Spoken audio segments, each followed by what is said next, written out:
Hello everyone, a very good morning, good afternoon and good evening जब भी आप मुझे देख रहे हो।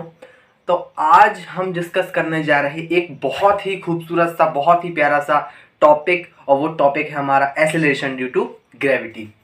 तो आज का हमारा टॉपिक है एसेलरेशन ड्यू टू ग्रेविटी।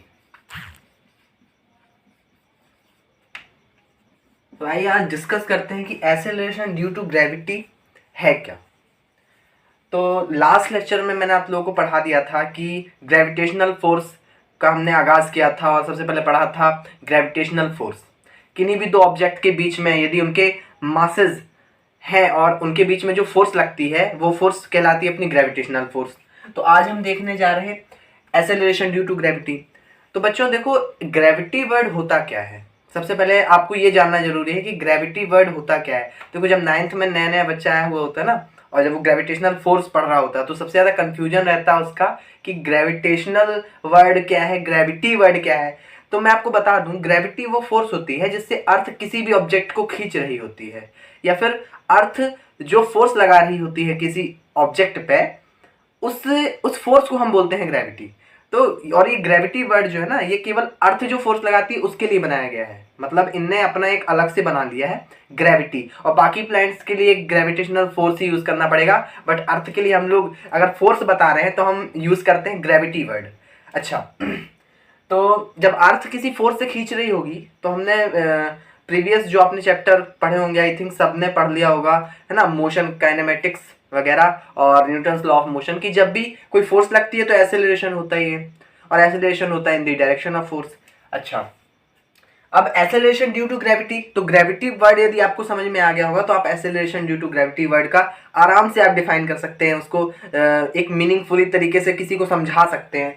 तो देखो बच्चों, एसेलरेशन ड्यू टू ग्रेविटी ऐसा एसेलरेशन होता है जो होता है ड्यू टू ग्रेविटी। मतलब ग्रेविटेशनल फोर्स या अर्थ की ग्रेविटेशनल फोर्स के कारण जो एसेलरेशन होता है उसको हम बोलते हैं एसेलरेशन ड्यू टू ग्रेविटी। तो मैं अब एक प्यारी सी, मतलब अपनी 9th पे बेस्ड डेफिनेशन लिखने जा रहा एसेलरेशन ड्यू टू ग्रेविटी की, है ना। तो acceleration due to gravity, acceleration due to gravity is acceleration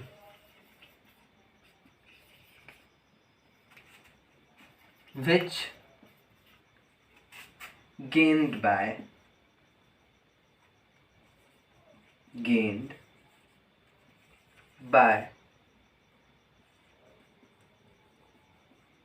any object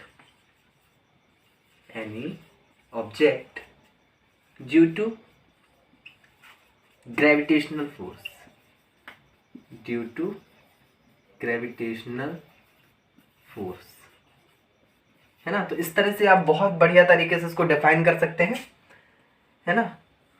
तो आई होप कि ये डेफिनेशन आपको बढ़िया से समझ में आ रही होगी, और काफ़ी मीनिंगफुल इसका मतलब ये टॉपिक है। ये टॉपिक अपने आप में एक डिफाइन चीज को कर देता है। अगर आपको ग्रेविटी का मीनिंग पता है तो आप इस टॉपिक को बड़ी अच्छे तरीके से, बहुत बढ़िया तरीके से आप समझा सकते हो किसी को भी। अच्छा, इसको डिनोट कैसे करते हैं, तो देखो, इसे डिनोट किया जाता है हमारे बहुत ही प्यारे से अच्छे से, ये जी, स्मॉल जी, ये होता है ना। तो हम यहाँ लिख देंगे, it is denoted by, it is denoted by small G, small G. अच्छा देखो, अब ये जी आया कहाँ से, है ना। तो अच्छा, सपोज करो यहाँ पे कोई अर्थ है। क्या है? अर्थ, धरती माता। क्या? धरती माता, है ना। अच्छा, यहाँ अर्थ पे थोड़ा सा ऊपर, सपोज आपके छत पे यहाँ पे आप खड़े हुए हो, है ना। बना दूं मैं आपको प्यारा सा, ये सपोज करो कि ये आप खड़े हुए हो, ओके, ये छत पे, ये आप यहाँ पे खड़े हुए हो। अच्छा, अब मैं आपको अच्छा, यदि मैं आपसे पूछूं कि सपोज यू आर आकाश, आकाश नाम है आपका, है ना। अब मैं आकाश से पूछूं कि Akash, with how much force with how much force earth attracts you। पूछूं कि आकाश ये अर्थ तुमको किस फोर्स से अट्रैक्ट कर रही हो, तो आप आंसर दोगे, मतलब आकाश अपना आंसर देगा कि विथ वेट, है ना, जो कि कितना होता है mg। आई थिंक सबको पता होगा। अच्छा नहीं पता तो ये याद कर लो, किस फोर्स से नीचे खींच रही है, F इक्वल टू ma, है ना। फोर्स कौन सी है, ग्रेविटेशनल।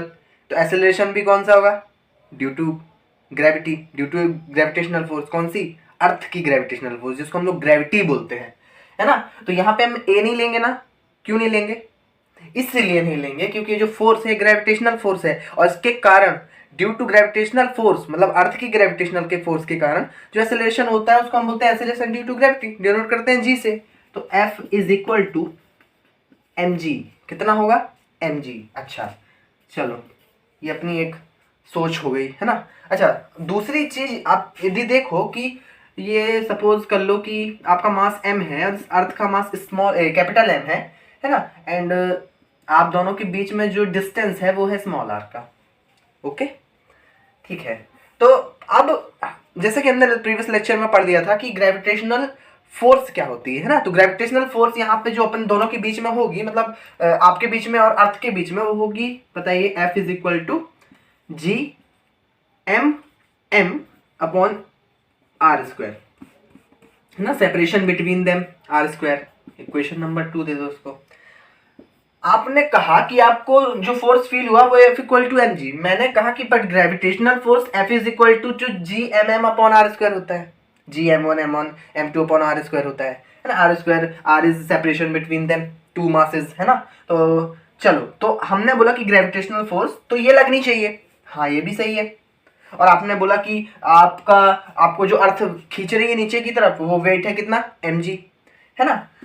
तो अब आई थिंक दोनों फोर्सेस इक्वल हैं, ये भी अपनी जगह सही है, ये भी अपनी जगह सही है ना। जब इनके लेफ्ट हैंड साइड दोनों के इक्वल हैं, मतलब ये इनकी फोर्सेस इक्वल होंगी, मतलब कि इनके राइट हैंड साइड भी इक्वल होंगे। यदि इनके LHS इक्वल है, लेफ्ट हैंड साइड इक्वल है, तो राइट हैंड साइड भी इक्वल होंगे, है ना, समझ रहे हो। तो हम G M M upon R square को इक्वल कर देंगे किसके, mg के, है ना। इधर से अपने को इस g की वैल्यू निकालनी है। तो अच्छे गौर से देखो, यहाँ से ये g mg है ना, तो इस m से ये m मर जाएगा, है ना। तो g की आपको वैल्यू मिल जाएगी G M upon R square. क्या मतलब हुआ इसका, इसका मतलब हुआ कि ये जो r है ना, ये कांस्टेंट नहीं है, ये कांस्टेंट नहीं है। क्यों, अब आप बोलोगे कि यहाँ पे जो g है वो कांस्टेंट है। हाँ ग्रेविटेशनल कांस्टेंट है, m is the mass of अर्थ, है ना, मास अर्थ का मास है, वो तो बदलेगा नहीं, है ना। बट यहाँ पे आर स्क्वायर मतलब डिस्टेंस या सेपरेशन बिटवीन टू मासेस, मतलब हमारे और अर्थ के बीच का जो डिस्टेंस है उस पर वेरी करेगी ये चीज। मतलब आप अर्थ से ऊपर जाते जाओगे इसकी वैल्यू कम होती जाएगी, है ना। अर्थ से नीचे आओगे तो भी वेरी करेगी, है ना। बट आप लोगों ने पढ़ा होगा कि इस जी की वैल्यू हमें मिलती है 9.8 मीटर पर सेकेंड स्क्वायर।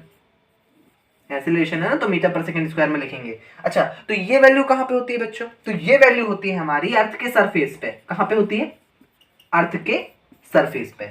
ये बात आपको क्लियर हो रही है, अर्थ के सरफेस पे वैल्यू इतनी होती है बट वेरी करती है। अच्छा, अब आपके अंदर सवाल आ रहा होगा कि अर्थ के सरफेस पे कैसे। अच्छा, सपोज करो कि आप अर्थ के सरफेस पे खड़े हुए हो, है ना, इधर बना लेता हूं मैं, ये अर्थ का सरफेस है, ये अर्थ है, सॉरी इसका मास m है ना। एंड इसके सेंटर से यहाँ पे आप खड़े हुए हो, ये आप खड़े हुए हो, ये खड़े हुए हो, है ना।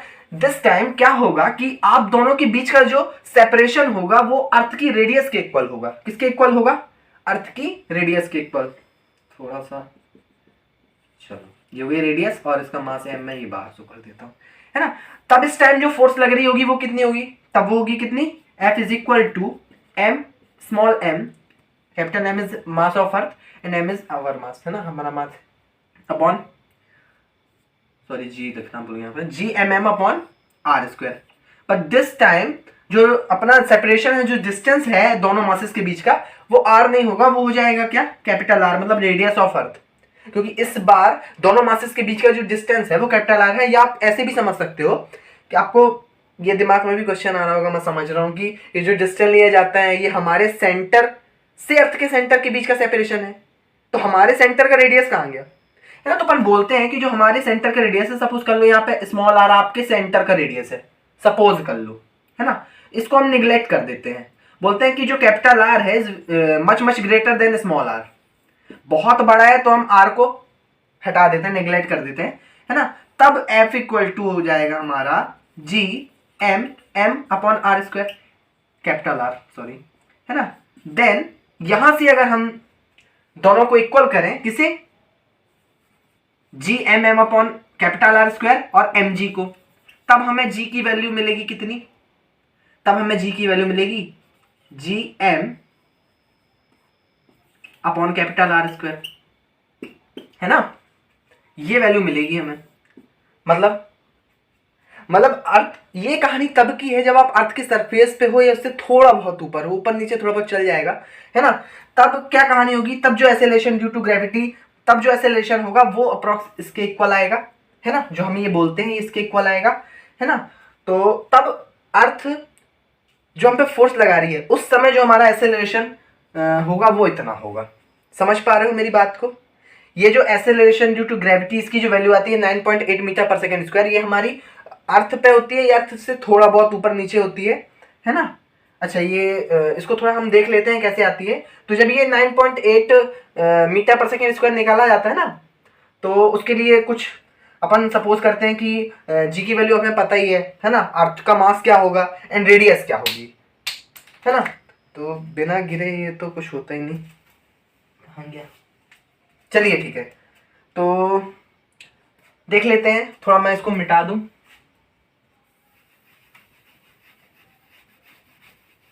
है ना। तो जब इसे हम निकालते हैं, इसकी वैल्यू निकालते हैं, तो हमें जी की वैल्यू दी हुई होती है, वो कितनी होती है 6.67 इंटू 10 की पावर -11, है ना। इसकी यूनिट कितनी थी, इसकी यूनिट कितनी थी, newton metre square upon KG square, newton metre square upon KG square, okay. तो मास ऑफ अर्थ कितना है, मास ऑफ अर्थ होता है 6 इंटू 10 की पावर 24 kg, है ना। एंड रेडियस ऑफ अर्थ कितनी होती है, अच्छा मैं यहाँ पे एम ई लिख दूँ, एम ई लिख दूँ, mass of earth radius of earth. इसको याद रखना है, अर्थ के सरफेस पे gravity acceleration due to gravity G M E upon R E का स्क्वायर, है ना। तब आर ई की वैल्यू क्या हो जाएगी, आर ई की वैल्यू होती है अपनी कितनी होती है, वो होती है 6.4 इंटू 10 की पावर 6 मीटर, ठीक है ना।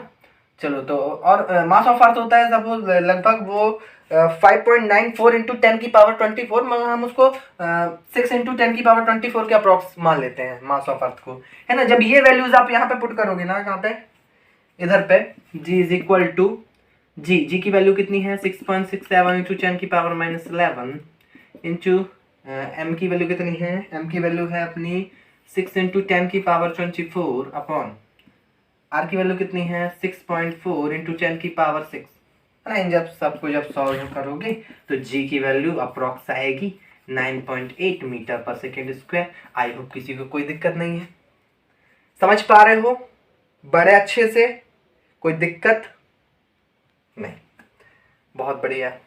अच्छा, तो इसकी वैल्यू हम 10 भी ले लेते हैं, न्यूमेरिकल्स करने में आसानी होती है ना। चलो ठीक है, तो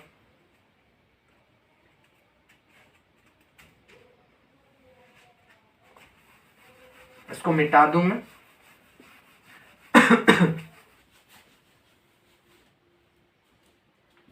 अच्छा, एक चीज और अपने डिस्कस करने रह गई थी कि इस जी की वैल्यू, एसेलेरेशन ड्यू टू ग्रेविटी की वैल्यू अर्थ के सरफेस पे कैसे वेरी करती है ना।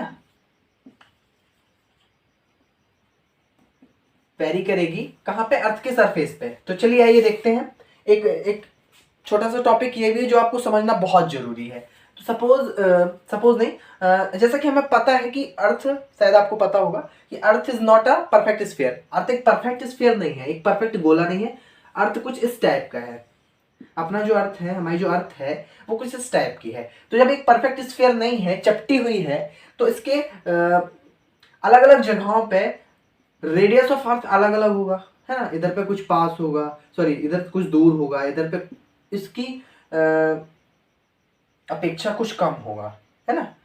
तो यदि R की वैल्यू वेरी करेगी तो G भी वेरी करेगा, है ना। G इज इक्वल टू अपना क्या होता था, G small g is equal to capital G ME अपॉन RE स्क्वायर, जैसा कि आपको पता होगा। यदि RE की वैल्यू वेरी करती है तो G की वैल्यू भी वेरी करेगी, है ना। यदि R को हम डिक्रीज करते हैं, रेडियस ऑफ अर्थ घटेगी यदि यहाँ पे, तो यहाँ पे G की वैल्यू कुछ इंक्रीज कर जाएगी, G की वैल्यू। और यदि यहाँ पे हम R की वैल्यू बढ़ाएं तो G की वैल्यू डिक्रीज कर जाएगी, है ना। मतलब इसके सरफेस पे भी 9.8 मीटर पर सेकेंड स्क्वायर कोई कांस्टेंट वैल्यू नहीं है, कोई कांस्टेंट वैल्यू इसके अर्थ के सरफेस पे भी नहीं है। इस टॉपिक को हमारे सिलेबस में दिया होता है variation in G, variation in G small G, है ना। तो आई होप कि आप लोग वेरिएशन जी एक छोटे से टाइम में मैं आपको समझा पा रहा हूं,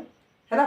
तो चलिए एक और नेक्स्ट टॉपिक जो हम जिस पे बात करने वाले हैं कि कई बारी डिफरेंस पूछ लेता है यूनिवर्सल ग्रेविटेशनल कांस्टेंट, मतलब स्मॉल कैपिटल जी और स्मॉल जी, मतलब एक्सीलरेशन ड्यू टू ग्रेविटी। तो कैपिटल जी और स्मॉल जी में क्या डिफरेंस है उसको हम समझते हैं, है ना। तो इसको देख लीजिए, छाप लीजिए, मैं मिटाने जा रहा।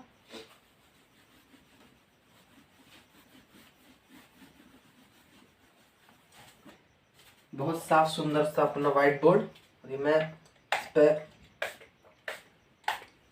थोड़ा सा सैनिटाइजर का छिड़काव करता हुआ, ना वो बहुत गंदा हो जाता है, थोड़ा साफ, मतलब उतना अच्छा दिखाई नहीं देता बोर्ड पे। चलिए, तो क्या देखना था अपने को, डिफरेंस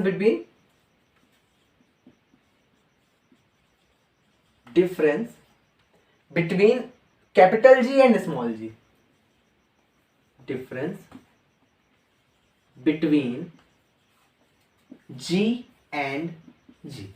अच्छा, कैपिटल जी क्या है अपना, है ना। एक मैं 2 कॉलम बना लेता हूं, कैपिटल जी स्मॉल जी, है ना। तो जी में आप लिखोगे it is universal gravitational constant. क्या है स्मॉल कैपिटल जी, ये एक यूनिवर्सल ग्रेविटेशनल कांस्टेंट है, इसकी वैल्यू हर जगह कांस्टेंट रहती है ना। तो पहला तो टॉपिक ये हो गया कि it is universal gravitational constant. G क्या है स्मॉल जी, तो it is acceleration due to gravity, या it is acceleration which gained by an object due to gravitational force या gravity। it is acceleration due to gravity, ये लिख सकते हो आप, acceleration, it is acceleration due to gravity। यहां तक कोई दिक्कत नहीं, है ना। अच्छा, दूसरा डिफरेंस क्या बता सकते हो, g की वैल्यू हर जगह कांस्टेंट रहती है ना। तो यहां पे आप लिख दो कि इट इज ऑलवेज कांस्टेंट, है ना। ये हमेशा इसकी वैल्यू कांस्टेंट रहती है। इसमें क्या लिख सकते हो आप, its value varies place to place, है ना। अलग अलग जगहों पे इसकी वैल्यू वेरी करती रहती है। अच्छा, दूसरी चीज इसमें आप ये लिख सकते हो, इट इज ऑलवेज कांस्टेंट, है ना। कैपिटल जी की क्या वैल्यू होती है, 6.7 इंटू 10 की पावर -11 न्यूटन। चलो ठीक है, नेक्स्ट टॉपिक में अपन यूनिट्स का डिफरेंस बता देंगे। यहाँ पे लिख दो कि थर्ड हम यूनिट पर कुछ डिफरेंस बता सकते हैं, है ना। वो भी एक डिफरेंस होगा कि इसकी यूनिट अलग होती है, उसकी यूनिट अलग होती है ना। तो इट्स SI यूनिट इज क्या होती है, वो होती है newton metre square. Newton metre क्या होती है, कैसे निकालते हैं अपन, F is equal to GM M upon R square, है ना। स्मॉल वाला R ले लो ना, ये R इधर जाता था तो newton metre square upon KG square, क्यों, क्योंकि मासेस मेजर होते हैं केजी में, है ना। तो इसकी इट्स ऐसा unit is newton metre square per KG square. बहुत बढ़िया। अच्छा, स्मॉल जी में जाते हैं तो इसकी होती है its SI unit is metre per second square. I hope कि आप समझ गए होंगे। अब जैसे आप 9th के बाद 10th 11th में जाओगे तब वेरिएशन इन जी, मतलब बहुत सारी चीज़ें आप लोगों को पढ़नी है ना। चलिए, तो आई होप आपको बहुत अच्छा लगा होगा, समझ में आया होगा। अच्छा लगने की तो बात नहीं है। चलिए ठीक है, थैंक यू।